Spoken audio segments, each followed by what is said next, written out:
Hello. I was out tonight trying to take a photograph of Messier 34, and I stumbled across a combination of Moonglow, Sky Glow, and I had no light pollution filter in. I thought, this would be a good time to test the three light pollution filters I have, one against the other, and see how they perform. So I have a copy of the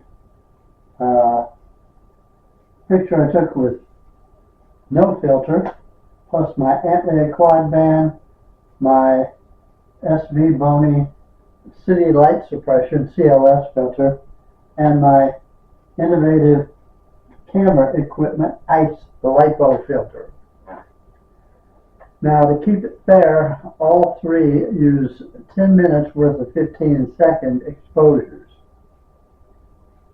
I only did 10 minutes on each one because the moon's moving, and they're moving up above the sky glow, so I had to be kind of quick.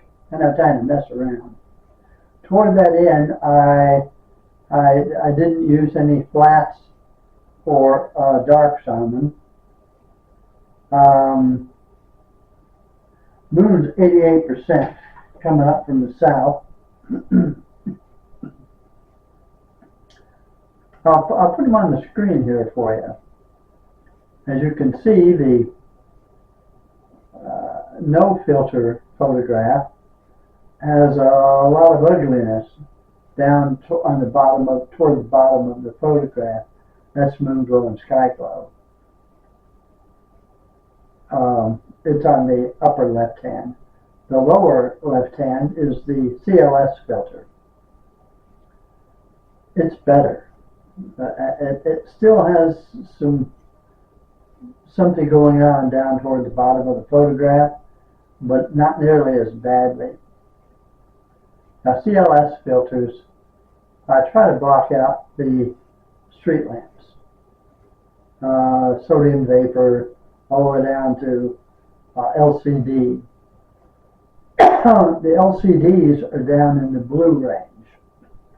So to make sure it gets them, it simply blocks almost the entire color blue.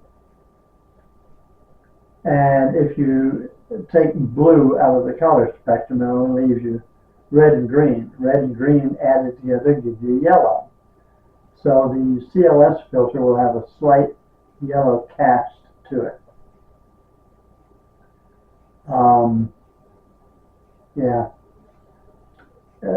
Since you don't have any blue, you won't have any chromatic aberration if you're using a simple refractor. At least you won't have any purple fringe. You will have a yellow fringe around them. And the LiPo filter surprised me. It worked out better than I thought it would. There's still some bad things going on down near the bottom, but I think it actually performed better than the CLS filter. It has a slight, ever so slight, yellow cast to it. Not as bad as a CLS filter. And the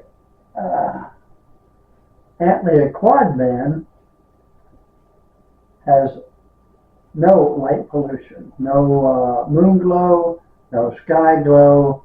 In fact, I was taking a photograph one night of the Trifid and Lagoon nebulas, and the moon was right there next to them, maybe a degree and a half away, and I didn't have any Moonglow. And it was right above the college. No Sky Glow, no light pollution. Of course, the LiPo and CLS filters cost me $53. The Antlia cost me $225. Anyway, so take a look at these photos. I'll show them full screen as soon as we finish here. If you have a preference yourself, go ahead and put them down there in the comments. And if you haven't subscribed yet, It would be awfully nice if you did. You don't have to. It doesn't cost any money though, and it would make me feel better. Also, thumbs up would make me feel quite nice. And that's all I have for now, so until I see you again, happy trails.